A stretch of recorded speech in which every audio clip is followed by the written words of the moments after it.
So, roughly 3,000 incidents later, not to mention at least one murder, we've succeeded in beginning to raise awareness for the issue of violence and acts of hate against Asian Americans. I just wanted to take a minute to say thanks to everyone who's taken time to listen, to post, to retweet, and to organize on behalf of this issue. It's been so encouraging to see how many people have begun to galvanize around this story, both within and outside the Asian American community. And actually, I want to give a special thanks to those who are not Asian American, but have stood with us and showed their support on social media, in the press, and in person. We couldn't and can't do this without you.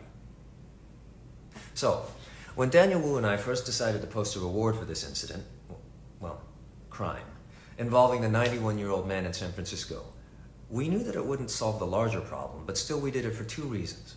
One was to help find the perpetrator, and two, and maybe more importantly, we wanted to do our part to raise awareness for this issue.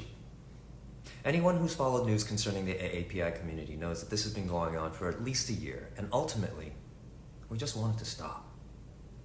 And now that it's entered the national spotlight, thanks to activists like Amanda Nguyen and countless community organizers, it's time to take the next step and raise the conversation to the next level.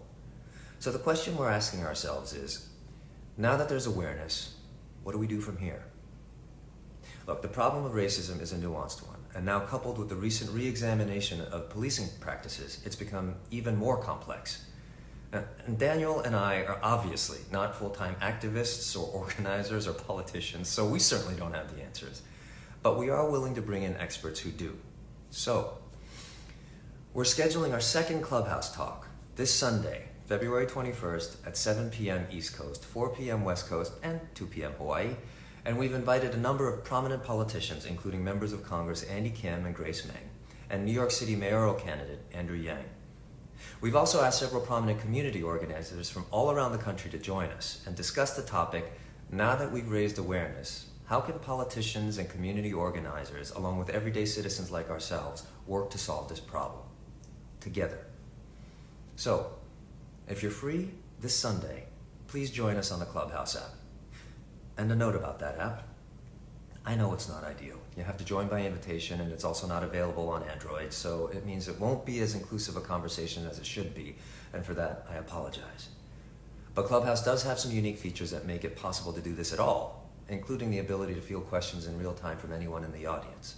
Speaking of which, if you do have questions that you would like to hear asked during the conversation, please feel free to ask them in my comments section below. Now, I can't guarantee that I'll be able to get to them all, but I will do my best, especially for the ones that are within the scope of the conversation and constructive. I've got one final ask. If you're listening to this and you're not Asian, please don't be afraid to join the conversation. In fact, we'd really like to have you there. It's important to hear perspectives from every community and not just the echo chamber of our own. So, thank you everyone for taking time to listen to this message, and more importantly, for caring about this issue.